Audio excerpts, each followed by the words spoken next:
Preamble refers to introduction or preface of the Constitution and N.A. Pal Palak villa जो भी है preamble को identity card of constitution बोला। 42nd amendment में तीन चीज़ें अमेंड हुई, socialist, secular and integrity. Source of authority preamble को पीपल ऑफ इंडिया देते हैं। नेचर कैसा होना चाहिए स्टेट का, sovereign, socialist, secular, democratic, Republic होना चाहिए। ऑब्जेक्टिव इसके justice, liberty, equality and fraternity है। अडॉप्ट 26 नवंबर 1949 को हुआ था। अब ये जो कीवर्ड्स हैं इनसे रिलेटेड कि सॉवरेनिटी का मतलब क्या है कि डिसीजन ले यूएनओ का उसका नहीं है। यूएन की मेंबरशिप या ब्रिटिश क्राउन में कॉमनवेल्थ होने की वजह से उसकी सॉवरेनिटी हैम्पर नहीं होती। दैन सोशलिस्ट इज़ इंडिया में डेमोक्रेटिक सोशलिज्म का कॉन्सेप्ट है and not just communist socialism and which is also known as state socialism, जिसके अंदर सरकार सारी चीज़ें प्रोडक्शन डिस्ट्रीब्यूशन एंड मैनेज करती है और अबॉलिश्ड होती हैं सारी प्राइवेट प्रॉपर्टीज़। डेमोक्रेटिक सोशलिज्म में फेथ होता है हमारा मिक्स्ड इकोनॉमी पे। सुप्रीम कोर्ट ने बोला है democratic socialism aims to end poverty, ignorance, disease and inequality of opportunities. New economic policy 1991 LPG ने थोड़ा डाइल्यूट कर दिया इसका कैरेक्टर, क्योंकि प्राइवेटाइजेशन की तरफ ज़्यादा हम फोकस कर चुके हैं। सेक्युलर 42nd अमेंडमेंट से आया, बट इसका मतलब ये नहीं कि हम पहले से सेक्युलर नहीं थे। आर्टिकल 25 से लेकर 28 fundamental right to freedom of religion हमारे सेक्युलर कैरेक्टर ऑफ स्टेट को शो करते हैं। डेमोक्रेटिक बेस्ड ऑन डेमोक्रेटिक मतलब जो based on doctrines of popular sovereignty, possession of supreme power of people, term democratic used in preamble in broader sense, embracing not only political democracy but social and economic democracy too. Democracy is indirect democracy in India, और Switzerland में ये 4 तरीके की direct democracy होती है: referendum, initiative, recall and plebiscite. और Republic, term Republic is, एक second ये भी देख ही लें, डायरेक्ट डेमोक्रेसी।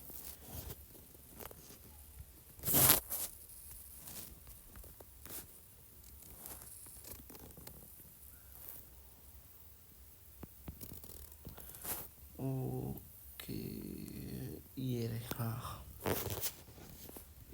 Public voting. अरे ठीक है, हिस्टोरिकल बैकग्राउंड कौन पूछ रहा है तुमसे? अरे हद है।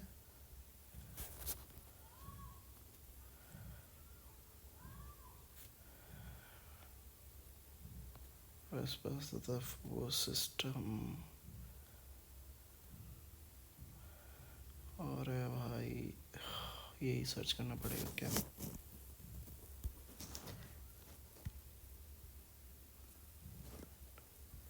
Referendum is a direct vote by electorates on a proposal of law or political issue. Obviously direct ही होते हैं सारे के सारे।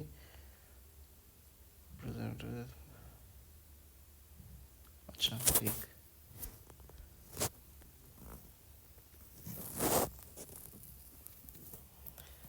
a vote by people on a regional question, that is very important है ये नॉर्मल। अच्छा रेफरेंडम करवाना है, इनिशिएटिव लोग खुद से इनिशिएट कर सके, रिकॉल शायद वो इस, यहाँ तो सही है, लक्ष्मीकांत ने देखते हैं। एक सेकेंड, फिटते के दो जूते और सही बात है क्या?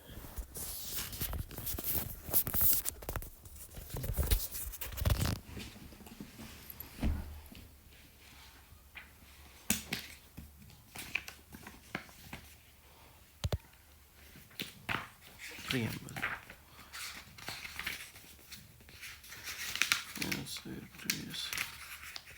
और ये रहा।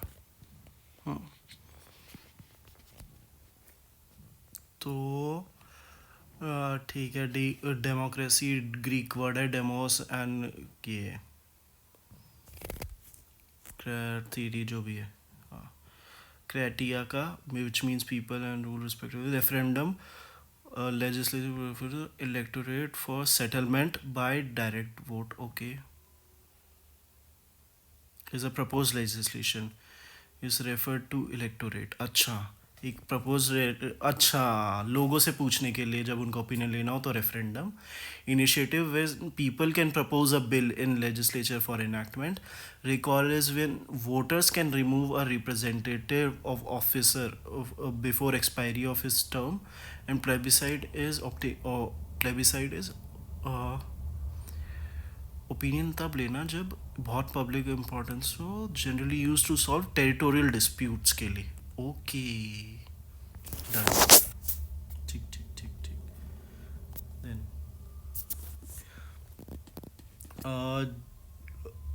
रिपब्लिक मतलब हमारा हेड इलेक्टेड है. And republic also means vesting of political sovereignty in people and not in just single individual. ठीक. डेमोक्रेटिक भाई साहब है ही तीन तरीके का, socio economic and political. Justice की, sorry, not democratic, justice. Justice, socio economic, political. Social economic and political takes from Russian revolution 1917 से लिया गया है. And it is said that social justice absence of privileges being extended to particular section of society.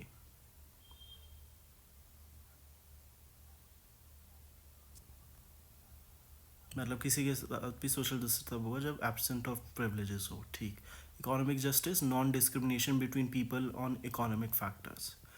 Combination of social and economic justice donates distributive justice.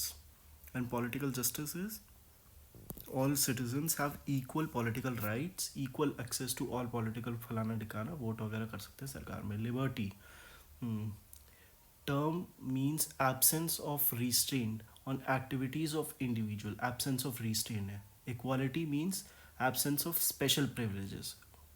Liberty, restraints हटाना on individuals. Providing opportunities for development of individual personalities. Liberty conceived by preamble or fundamental rights is not absolute but qualified, obviously. Idea of liberty, equality and fraternity French Revolution से लिए गए. Equality, absence of special privileges to any section of society, or provision of adequate opportunities for all individuals without any discrimination. तो तीन dimension की equality की बात करता है. Civic, political and economic. हमारे इक्वालिटी 14 से 18 में है. पॉलिटिकल इक्वालिटी आर्टिकल 325 में, जिसमें हम लोग किसी को बार नहीं करते वोट देने से on the basis of religion, race, caste, sex. And article 326 जिसमें Lok Sabha and state legislative assemblies के इलेक्शंस अडल्ट फ्रेंचाइज पे होते हैं. Economic liberty is on that. Civic liberties के लिए हमारे वो फंडामेंटल राइट हो गए. पॉलिटिकल लिबर्टी के लिए आर्टिकल 325, 326 हो गए. एंड इकोनॉमिक लिबर्टी के लिए आर्टिकल 39 डायरेक्टिव प्रिंसिपल्स का, जिसमें इक्वल लाइवलीहुड वगैरह मिले, इक्वल पे वगैरह की बात करता है.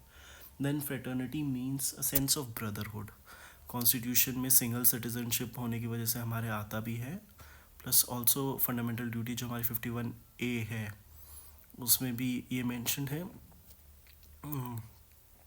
ये ट्रांसेंड करता है linguistic, regional and sectional diversities को.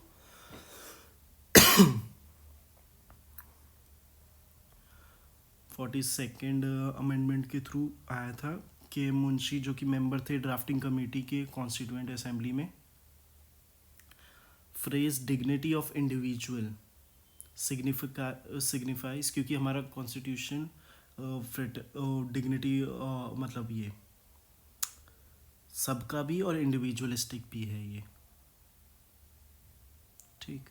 तो मतलब कंबाइंड एंड इंडिविजुअलिस्टिक बोथ है. तो individual phrase dignity of individual signifies constitution not only ensures material betterment and maintain a democratic setup, but also recognizes that personality of every individual is sacred.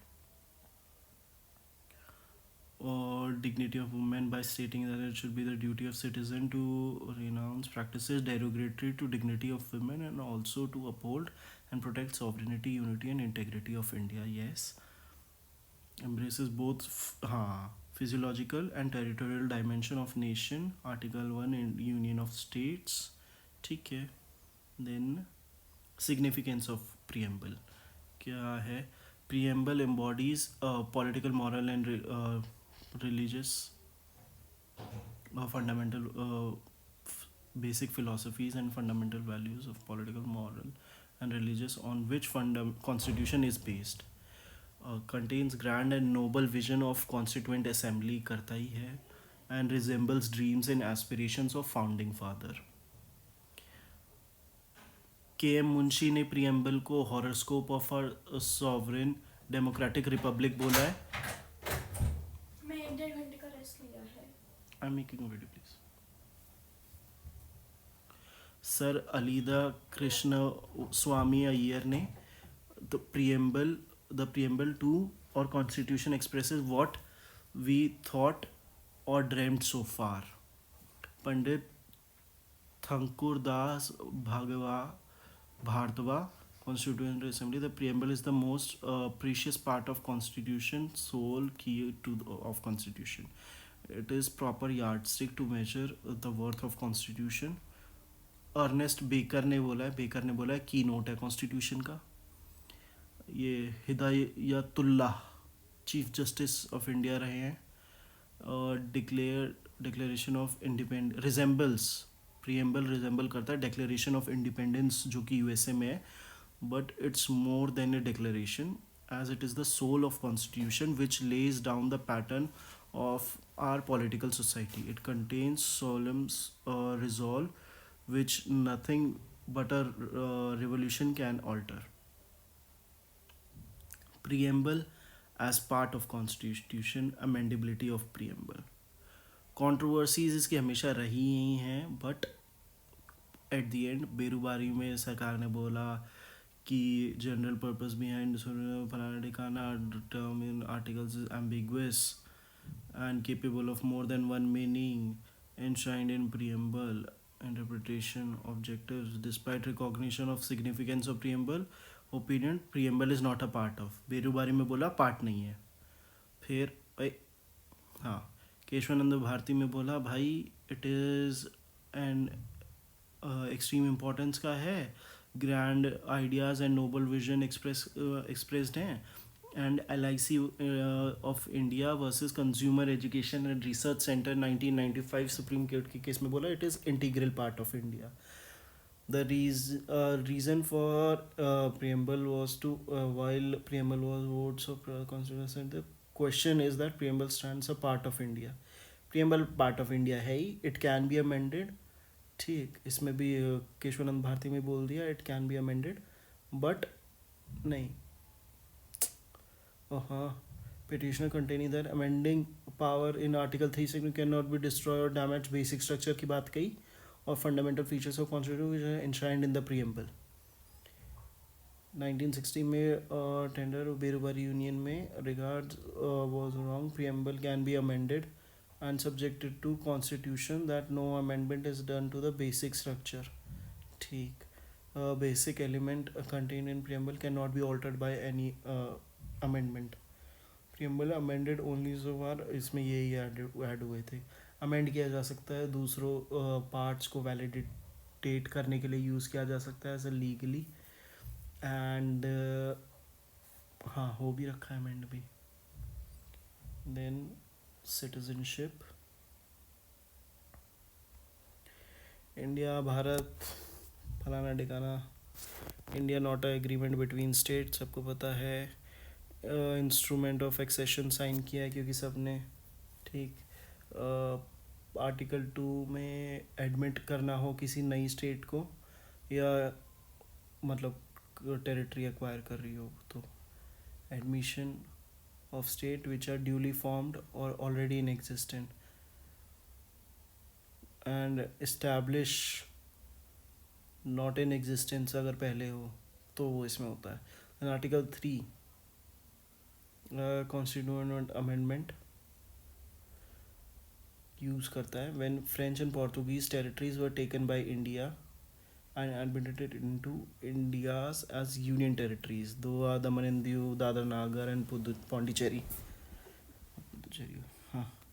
Article 3 में अगर कोई नया state बनाना हो from existing state, increase और decrease करना हो area, change करना हो नेम बाउंड्री, तो procedure introduced in parliament on recommendation of president. हाँ, मतलब ये आर्टिकल 3 में रिकमेंडेशन देगा प्रेसिडेंट इसको इंट्रोड्यूस करने से पहले, और जो स्टेट्स इन्वॉल्व होंगे उनको भी रेफ़र किया जाएगा, बट उनके व्यूज़ बाइंडिंग नहीं होते सरकार को मानने हैं कि नहीं मानने. और ये आर्टिकल 368 के तहत कॉन्स्टिट्यूशनल अमेंडमेंट भी नहीं होता. तेलंगाना फरवरी 2014 में बन गया था blackout of parliamentary session. Blackout हुआ था पार्लियामेंट्री सेशन का उस टाइम पे. ठीक. Note, before passage of state reorganisation act Indian states ABCD categories की थी. ए में जो कि गवर्नर्स रूल्ड प्रोविंसेस थी, बी में जिसमें राज प्रमुख होते थे प्रोविंस प्रिंसली स्टेट्स के, सी में चीफ कमिश्नर की जो provinces and princely states ruled by commissioner appointee, and D में Andaman and Nicobar ruled by lieutenant governor. Then after constitution ये इस तरीके से ये कुछ कमिटीज बैठी थी. धार JVP 1947 में इंडिया इंडिपेंडेंस एक्ट हुआ. 50 में ABCD का था ये. JVP इसमें बता रखा बट इससे भी पहले थी. खैर ये ऑर्डर है रियल. धार ने बोला भाई रिजेक्ट कर दो लिंग्विस्टिक क्राइटेरिया को और एडमिनिस्ट्रेटिव तरीके से बनाओ. जवाहरलाल नेहरू, वल्लभ भाई पटेल एंड पट्टा भाई सीतारामैया JVP कमीशन बैठी थी. इसने भी रिजेक्ट कर दिया और एडमिनिस्ट्रेटिव भी बोला. देन ये पॉटी मर गई आंध्र प्रदेश में, पॉटी सिरा मल्लू. और फिर फैज़ अली कमेटी बैठी जिसने बोला भाई बना दो. 7th अमेंडमेंट भी हुआ, 16 स्टेट्स और 6 UTs बने, एंड 56 में ये रीऑर्गेनाइजेशन एक्ट पास हो गया. Preserving and strengthening unity of India, linguistic and cultural homogeneity, Fazl Ali committee के 4 क्राइटेरिया जो थे. Financial, economic and administrative consideration भी देखा. Planning and promotion of welfare of people in state in country as a whole. ये easy method for reorganisation of states है. Parliament has exclusive power for this. कोई amendment भी requirement नहीं होता, पता ही है हमें. Only changes schedule 1 and schedule 4. Schedule 1 में नेम वगैरह, शेड्यूल 4 में राज्यसभा की स्टेट्स वगैरह. Then 12th amendment act Goa and, अरे डट जाओ भाई. 12th amendment act Goa and Daman Diu incorporate किया गया था. During 12th amendment UTs was not mentioned in article 3. अच्छा, टर्म UT नहीं थी, बस वो एंड दमन दीव आ गए थे इनकॉर्पोरेट, क्योंकि UT कोई टर्म नहीं थी तो 368 अमेंडमेंट लेके आए. देन 62 में, 56 के बाद 62 में, फिर 66 में 18th कॉन्स्टिट्यूशनल अमेंडमेंट आए. टर्म UT थी बट हरियाणा और पंजाब एडेड न्यू स्टेट. ठीक, हरियाणा और पंजाब, हरियाणा बनना था तो नया स्टेट बनाया, but term UT added in article 3. अच्छा, before the amendment was done to make Goa होना चाहिए, Goa and Daman and Diu UTs. अच्छा, मतलब 12th में UT टर्म नहीं यूज़ किया, 18th में आया है हरियाणा के साथ UT टर्म. उससे पहले बना ज़रूर दिए थे but Goa and Daman and Diu को. देन 35th अमेंडमेंट एक्ट 74 में सिक्किम को लेके आए. Article 2A and becomes part of India as associate state.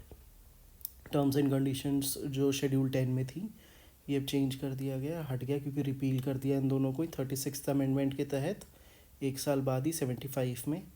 And added article 371F जो कि स्पेशल प्रोविजन देता है इसको, हमारे सिक्किम को। 371F आर्टिकल 4 में क्या है जी?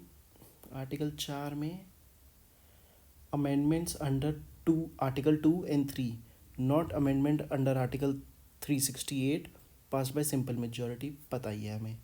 Brings changes in schedule 1 and 4, पता ही है। And there is a transfer of territory to foreign state, हाँ, it requires constitutional amendment under article 368, मतलब किसी कोई स्टेट, समझ गए हैं हम।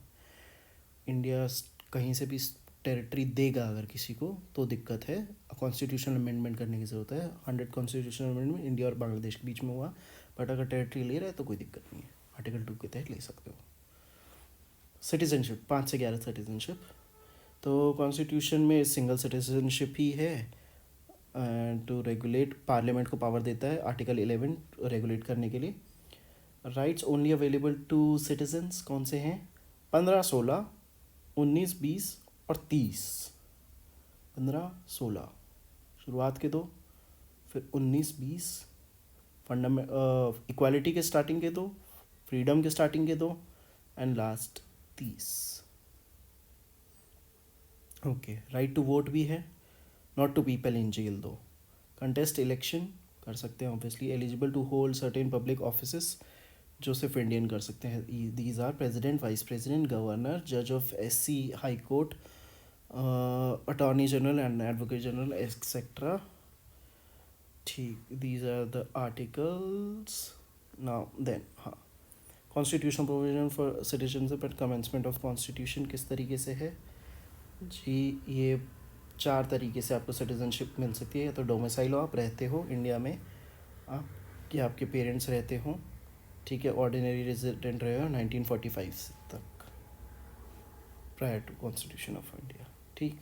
माइग्रेट जो करके India from Pakistan, migrated to India from Pakistan, Pakistan से जो लोग आए उनको भैया, अगर आप 19 जुलाई 1907 1948 माइग्रेटेड टू इंडिया, अगर इससे पहले हो तो आप या आपके पेरेंट्स, ग्रैंड पेरेंट्स वगैरह कोई भी अनडिवाइडेड इंडिया का पार्ट हो तो ऑटोमेटिक सिटीजन।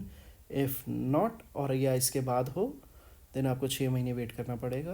आपको चेक करेंगे अथॉरिटीज़, बॉर्न इन इंडिया, इनमें से कोई से भी बॉर्न इन इंडिया हैं या फिर माइग्रेटेड फ्रॉम पाकिस्तान या कंप्लीट एंड कंप्लीटेड 6 मंथ, तो उनको वो मिल जाएगा। देन रिवर्स माइग्रेशन इज़ जो पहले पाकिस्तान चले गए, पाकिस्तान से वापस इंडिया आ गए, अब इनको भी 6 महीने का वही टाइम पीरियड वगैरह फॉलो करना पड़ेगा। अथॉरिटीज़ दोबारा से चेक करेंगे भाई आपका है कि नहीं है। देन फॉरेन रेजिडेंट्स, कोई हमारे यहाँ पे रह गए, ओरिजिनली रिसाइडिंग आउटसाइड, जो उस टाइम पे देश आज़ाद हुआ और बाहर रह रहे थे बट अभी इंडिया का वो करना चाह रहे हैं फिर भी, तो पेरेंट्स आपके अनडिवाइडेड इंडिया में पैदा हुए हों अगर, and registered as a citizen of India by the diplomatic और काउंसलर रिप्रेजेंटेटिव ऑफ इंडिया, मतलब वहाँ की एम्बेसी वगैरह में चले जाओ अगर सिटीजनशिप चाहिए तो, ठीक। वैसे तो 5 तरीके से मिल रही है हमें तो सिटीजनशिप, कॉन्स्टिट्यूशनल प्रोविजन 4 ही बता रहा है। देन डुअल सिटीजनशिप नहीं है, demand to be a citizen कर सकते हो आर्टिकल 10 में, और 11th में पावर ऑफ पार्लियामेंट है ही, पार्लियामेंट। अब ये दोबारा देखते हैं। ओके, सिटीजनशिप बाय बर्थ अगर है, पैदा होकर अगर लेनी है तो इसमें 3 डेट्स हैं, 1950, 26 जनवरी 1950 के बाद, और 1 जुलाई 1987 से पहले। Indians irrespective for their of Indian होंगे अगर पैदा हुए हैं तो, पेरेंट्स कुछ भी हो चाहे, बट 1 जनवरी 1987 के बाद अगर हुए हो, 1987 वोटिंग ईयर वाला, देन 2004 तक, if either parents are Indian तब भी आप इंडियन हो जाओगे।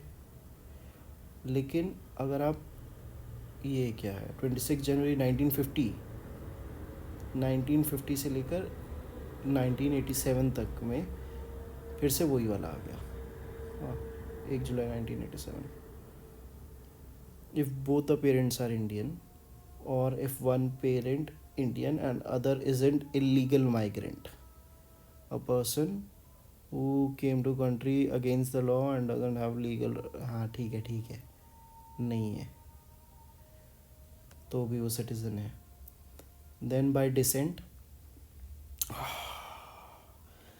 फादर किसी के इंडियन हो, 20 वही सेम डे, अरे नहीं डेट्स चेंज हो गए भाई. 26 जनवरी 1950 से लेकर 10 दिसंबर 1992 तक. बॉर्न आउटसाइड इंडिया, तो इंडियन हो only when father is Indian. And after 10 December 1992 and before 3 December 2004, if you are born outside India you are Indian if either parents are Indian. कोई सा भी पेरेंट्स, फीमेल्स को भी allow कर दिया अब, पहले सिर्फ पापा का था. Male dominate society. देन 3 दिसंबर से लेकर अभी तक का, if his birth is registered at Indian consulate before first birthday. 1 साल का पीरियड अगर आपका बाय डिसेंट, ठीक. बाय रजिस्ट्रेशन आप रजिस्टर कर सकते हो PIO, person of Indian origin, resident in India for 7 years just before applying for registration. Government में रजिस्टर्ड पर्सन, फलाना टिकाना क्राइटेरिया. फ्रॉम विच कंट्री, कहाँ से आते हो आप. Should be a resident of any other country outside undivided India. हाँ. Person married to an Indian और living in India for 7 years as a resident. Minor children of person who are citizens of India. All such person will take oath of alliance before they are registered as Indian. Naturalization की तरफ, he is not citizen of any country where India aren't allowed to become citizen by naturalization. Citizen of any country has to renounce his citizenship if he becomes, अच्छा उसको citizenship छोड़नी पड़ेगी किसी और country की. Person has to live in India or work for government of India for a period of 1 year immediately before his date of application. Apply करने से पहले 14 साल तक, immediately before 1 year the person has to live in India on work for government of India for 11 years. The person should be a good character होना चाहिए. He should have adequate knowledge of any of 22 languages in 8 schedule by incorporation of territory. अगर हमने किसी और को acquire कर ले तो वैसे ही ऑटोमेटिकली पार्ट बन जाता है हमारा इंडिया. बट सिटीजनशिप लूज़ कैसे करेंगे. री अनाउंस कर दो आप अपनी सिटीजनशिप खुद से, कोई दिक्कत नहीं है. However, such reannounces is made during a war will not be applicable. ओहो, अगर वॉर के टाइम पे किया तो अलाउड, एप्लीकेबल नहीं होगा. वाह. Then termination, when an Indian acquires citizenship of any other country, automatically terminate हो जाती है. And deprivation, obtained citizenship by fraud, shows disloyalty to constitution. Citizen has communicated to enemy during war. दुश्मनों से बात करोगे हमारे तो अभी सिटीजन नहीं हो. Citizen within 5 years after registration or nationalization. Citizen within 5 years after registration and nationalization. पता नहीं. Been imprisoned in any country for 2 years. Citizen has been out of India for 7 years. अच्छा, 2 साल से ज़्यादा कहीं पे जेल में रह गए किसी कंट्री में, या फिर 7 साल तक इंडिया से बाहर रह गए बिना इंडिया है, तो भी आप सिटीज़न नहीं हो.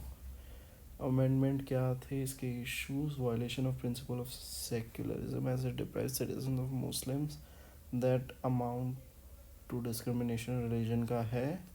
अगेंस्ट असम अकॉर्ड जो कि 24 मार्च 1971 को, अच्छा, आइडेंटिफाइड एज फॉरनर्स.